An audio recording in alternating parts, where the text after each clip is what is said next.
नाज़रीन कराम अस्सलाम वालेकुम वरहमतुल्लाहि वबरकातुहू। वकीलनामा में हमने लॉ गेट और सिविल जजेस की एग्ज़ाम की प्रिपरेशन के लिए जो सीरीज़ का आगाज़ किया है, उसमें आज की वीडियो हम इस हवाले से लेके आए हैं कि कानून शहादत में कौन से इम्पॉर्टेंट आर्टिकल्स हैं। तो आज की वीडियो में हम आपको बताएंगे वो आर्टिकल्स के जो इम्पॉर्टेंट हैं एग्ज़ाम के हवाले से और प्रैक्टिस के हवाले से भी इम्पॉर्टेंट हैं।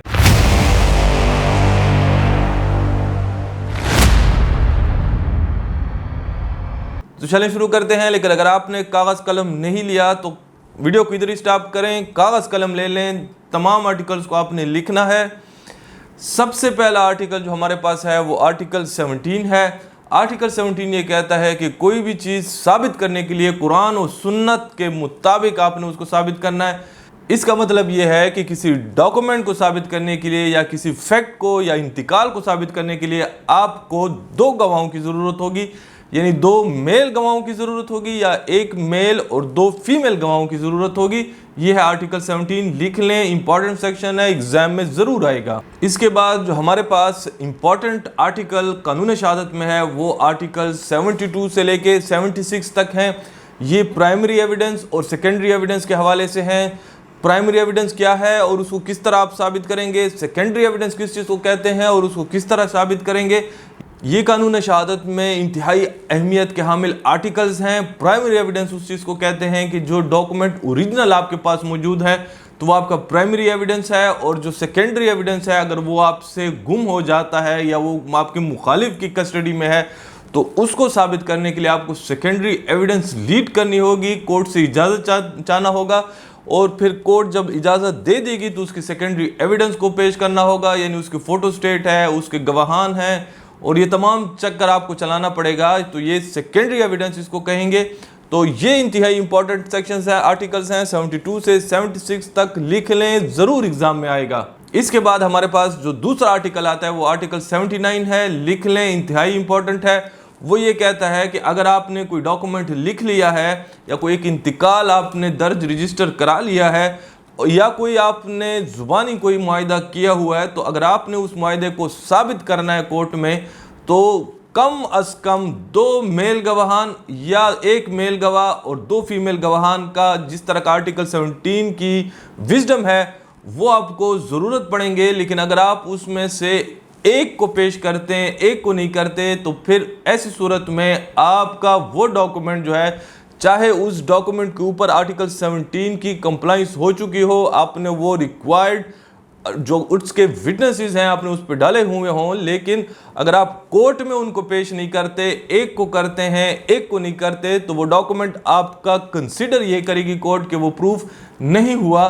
तो इसलिए आपको ज़रूरत पड़ेगी उन दोनों गवाहान की जो आपने उस डॉक्यूमेंट के ऊपर या वो इंतकाल है उसके ऊपर डाले हुए हैं, तो लिहाजा ज़रूर उनको पेश करें। अगर उनमें से किसी की डेथ हो चुकी हो तो फिर आपको उसके बेटे को या डेथ सर्टिफिकेट को पेश करना होगा और उसकी जो फौतीदगी है उसको कोर्ट में साबित करना होगा। ये आर्टिकल इंतहाई इंपॉर्टेंट है, लिख लें।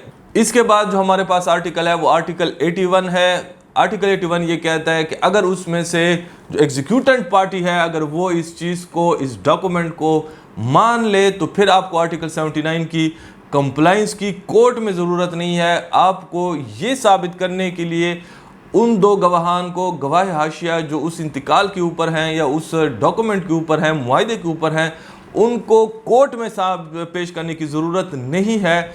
अगर उसका एग्जीक्यूटेंट जो है वो ख़ुद मान लें कि ये दुरुस्त है और मैंने उनको ये चीज़, ये प्रॉपर्टी दी थी और हमने ये डॉक्यूमेंट लिखा था, तो ये आर्टिकल 81 है, इम्पॉर्टेंट है, लिख लें और एग्ज़ाम में आने के कभी चांसेस हैं। इसके बाद हमारे पास आर्टिकल 100 आ जाता है, इंतहाई इंपॉर्टेंट आर्टिकल है। वो ये कहता है कि अगर किसी डॉक्यूमेंट को 30 साल हो जाए तो उसको प्रिजम्पशन ऑफ ट्रुथ हासिल है और उसको कोर्ट कंसीडर करेगी कि वो ठीक और जेन्युइन डॉक्यूमेंट है, और उसकी जेन्युइननेस को, उसकी प्रिजम्पशन को रिबट करने के लिए जो मुखालिफ होगा उसने ये साबित करना है कि ये जो डॉक्यूमेंट है वो जेन्युइन नहीं है, यानी उसके बेनिफिशरी को इसको साबित करने की एज सच ज़रूरत नहीं है। तो ये एक इंतहाई इंपॉर्टेंट आर्टिकल है कि जो प्रिजम्पशन देता है हर उस डॉक्यूमेंट को जो 30 ईयर्स ओल्ड डॉक्यूमेंट होगा। इसके बाद हमारे पास जो आर्टिकल है वो आर्टिकल 113 है, इंपॉर्टेंट आर्टिकल है, fact admitted needs not to be proved. अगर आपका मुखालिफ जो है किसी फैक्ट को तस्लीम कर लेता है तो ऐसी सूरत में आपको कोर्ट में उस हकीकत को साबित करने के लिए जो आर्टिकल 17 और 79 की प्रोविजंस हैं और उसकी रिक्वायरमेंट है उसके मुताबिक इसको प्रूफ करने की ज़रूरत नहीं है। तो ये आर्टिकल 113 इंतहाई इम्पॉर्टेंट है। और ये अगर बिलफर्ज आपके कोई गवाह या आपने अदालत में कोई फैक्ट अपनी एविडेंस में नरेट किया है, बयान किया है और उस पर अगर आपका मुखालिफ जरा नहीं करता तो ये वो आर्टिकल है कि अगर उसका जरा नहीं होगा तो अब उसको ये कंसीडर करेगी कोर्ट कि वो फैक्ट जो है आपका मुखालिफ उसको एडमिट कर रहा है। A fact not cross examined needs not to be proved, it is an admitted fact. और ये आर्टिकल 113 की विजडम है, इंतहाई इंपॉर्टेंट आर्टिकल है, लिख लें, ज़रूर आएगा। इसके बाद हमारे पास आर्टिकल 114 आता है जो इस्टॉपल के हवाले से है। ये वो आर्टिकल है जिसमें अगर एक शख्स किसी चीज़ का मालिक नहीं है या वो आपको धोखा देता है, एक फैक्ट नरेट करता है जो आप उसके धोखे में आके उसको हकीकत समझते हैं और कल को वो फैक्ट हकीकत का रूप इख्तियार करता है, तो वो जो शख्स होगा जिसने वो झूठ बोला होगा कल को उस झूठ का सहारा कोर्ट में नहीं ले सकता और वो ये नहीं कह सकता कि उस वक्त तो मैंने झूठ बोला था, मैं तो इस डॉक्यूमेंट का मालिक नहीं था या ये फैक्ट तो इस तरह नहीं थे। इसको इस्टॉपल कहते हैं, वो इस्टॉपल है उसके खिलाफ। और वो जो फैक्ट होगा उसके खिलाफ वो हकीकत समझी जाएगी।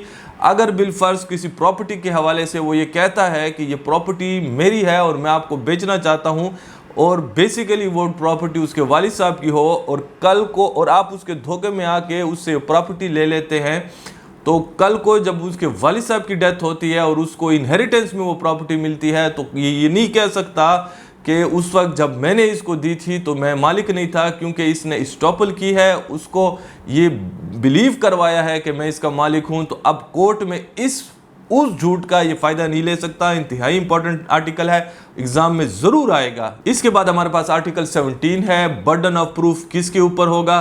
देखिए, बर्डन ऑफ प्रूफ आर्टिकल 117 की रोशनी में उस शख्स पे होगा कि जो किसी हकीकत को बयान करता है। अगर कोई शख्स कहता है कि मैं फ़लाँ तारीख को फ़लाँ जगह पे मौजूद था, तो अगर ये हकीकत वो बयान करता है तो इसी ने ही साबित करना है कि मैं इस तारीख को वहाँ पे वाक़तन मौजूद था। तो इसको कहते हैं बर्डन ऑफ प्रूफ। इंतहाई इंपॉर्टेंट आर्टिकल है हमारे कानून शहादत का, लिख लें, ज़रूर आएगा। इसके बाद हमारे पास आर्टिकल 118 है जो 117 के साथ इंटरकनेक्टेड है। इसमें यह कहा गया है कि बर्डन टू प्रूफ के लिए जो कुलिया होगा वो क्या होगा, वो ये होगा कुलिया और फार्मूला कि अगर एक हकीकत बयान की जाती है तो अब देखना यह है कि अगर उस हकीकत को साबित न करने के लिए कोई एविडेंस पेश नहीं की जाती तो कोर्ट किसकी तरफ उसका फैसला करेगी। मिसाल के तौर पर पिछले उस आर्टिकल के एग्जाम्पल में मैंने बयान किया कि अगर कोई शख्स कहता है कि मैं इस तारीख को फ़लाँ जगह पे मौजूद था, अब अगर बिलफर्ज इस हवाले से कोई एविडेंस लीड न करे कोई पार्टी, तो फिर कोर्ट यकीनन इस नतीजे पे पहुंचेगी कि ये शख्स झूठ बोल रहा था क्योंकि इसने कोई सबूत पेश नहीं किया और ये कंसीडर करेगी कि वो उस तारीख को फ़लाँ जगह पे मौजूद नहीं था। तो ये आर्टिकल 118 की विजडम है कि अगर उस पर कोई एविडेंस लीड न की जाए तो फिर कौन सी पार्टी जीतेगी। तो इससे मुराद है कि 118 जो है वो 117 के साथ इंटरकनेक्टेड है और जो फैक्ट हकीकत बयान करता है उसे नहीं उसको साबित करना है। इंपॉर्टेंट आर्टिकल्स हैं, लिख ले, एग्जाम में जरूर आएंगे। इसके बाद हमारे पास आर्टिकल 129 आता है। 129 में भी जो इंपॉर्टेंट उसका सब आर्टिकल है वो आर्टिकल जी है, 129 जी इसको हम कहते हैं। ये वो आर्टिकल है कि जिसमें आप अगर बिलफर्ज कोई एविडेंस आपके नॉलेज में हो और उसको आप पेश नहीं करते तो कोर्ट या वो एक गवाह है, आपका गवाह है, आपको पता है कि इस फैक्ट के साथ वो उस हकीकत के साथ वो वाबस्ता था उस वक्त, यानी जो कोई डॉक्यूमेंट का वो गवाह था या किसी इंतकाल का वो गवाह था या किसी फैक्ट का वो गवाह था, तो फिर अगर उसको आप पेश नहीं करते तो कोर्ट ये कंसिडर करेगी कि चूंकि अगर आपने इस शख्स को पेश किया होता तो ये शख्स आपके अगेंस्ट एविडेंस देता और वो आपकी टेंस को सपोर्ट नहीं करता, लिहाजा इसलिए आप असल हकाइक से डर रहे थे कि कोर्ट को वो बता ना दे, लिहाजा आपने उसको पेश नहीं किया। तो 129G जो है ये एडवर्स इन्फ्रेंस लेगी। कोर्ट एडवर्स इन्फ्रेंस के हवाले से इंतहाई इंपॉर्टेंट आर्टिकल है, लिख ले, एग्जाम में जरूर आएगा। इसके बाद हमारे पास दो आर्टिकल्स इंतहाई इंपॉर्टेंट हैं, आर्टिकल 132 और आर्टिकल 133। ये examination in chief, cross examination and re examination के हवाले से हैं। अदालत में जो बयान देता है कोई गवाह, तो उसको हम एग्जामिनेशन इन चीफ कहते हैं, और उस पर जो क्रॉस करते हैं, जिरा करते हैं मुखालिफ वकील, उसको हम क्रॉस एग्जामिनेशन कहते हैं।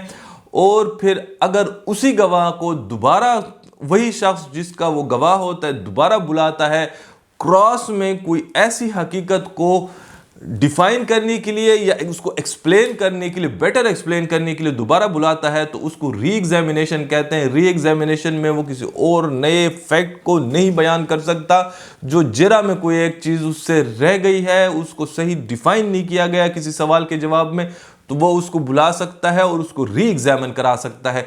तो ये 132 और 133 वो तरीक़ेकार हैं जिसके मुताबिक बयानात होते हैं, जिरा होती हैं और फिर उसको फिर दोबारा बयान के लिए बुलाया जाता है। तो इंतहाई इंपॉर्टेंट आर्टिकल्स हैं, लिख लें, ज़रूर एग्जाम में आएगा। इसके बाद हमारे पास जो इंपॉर्टेंट आर्टिकल है वो आर्टिकल 150 है। आर्टिकल 150 हॉस्टाइल विटनेस के हवाले से है। अगर कोई गवाह जो है वो आपका गवाह है, किसी डॉक्यूमेंट का गवाह है, किसी इंतकाल का गवाह है, या कोई ओरल फैक्ट का गवाह है, मुआहदे का गवाह है, और आपसे वो हॉस्टाइल होता है, बागी होता है, और कोर्ट में वो बयान उलट दे देता है, या वो आता नहीं है, या वो आपके खिलाफ दे देता है असल हकाइक के, तो आप कोर्ट को 150 के नीचे दरख्वास्त देते हैं, उसको हॉस्टाइल डिक्लेयर कराते हैं, और फिर आपका गवाह आप ही उस पर क्रॉस एग्जामिनेशन करते हैं। तो इंतहाई इंपॉर्टेंट आर्टिकल है, सिविल और क्रिमिनल दोनों केसेस के हवाले से लिख ले, एग्जाम में ज़रूर आएगा। इसके बाद हमारे पास आर्टिकल 164 है, जो हमारे मुशर्रफ साहब जो थे हमारे उनके दौर में ये इनकॉर्पोरेट हुआ, और इंतहाई खूबसूरत आर्टिकल है जिसमें ये कहा गया है कि मॉडर्न गैजेट जो है उसको कानून में क्या अहमियत होगी, उसके हवाले से उनकी एविडेंशियरी वैल्यू क्या होगी। अगर बिलफर्ज कोई कैमरे में किसी की वीडियो रिकॉर्ड कर लेता है तो उसकी क्या वो होगी, कोई ऑडियो रिकॉर्ड कराता है तो उसकी क्या अहमियत होगी, और उसको उसकी अहमियत को तस्लीम किया गया है आर्टिकल 164 में। इम्पॉर्टेंट आर्टिकल है, ज़रूर एग्ज़ाम में आएगा, प्रिपेयर करें। तो आज की वीडियो में ये तमाम आर्टिकल्स उम्मीद है आपने अपने कागज़ पे लिख लिए होंगे, और अगर इनको आप प्रिपेयर करते उम्मीद है इंशाल्लाह कानून शहादत में आपको एग्ज़ाम में, न लॉ गेट में, न सिविल जजेस के एग्ज़ाम या मैजिस्ट्रेट साहब के एग्ज़ाम में कोई इंशाल्लाह दुश्वारी नहीं आएगी, आप क्लियर कर जाएंगे। आज के लिए इतना ही, इजाज़त चाहते हैं। अल्लाह हाफिज़। पाकिस्तान जिंदाबाद।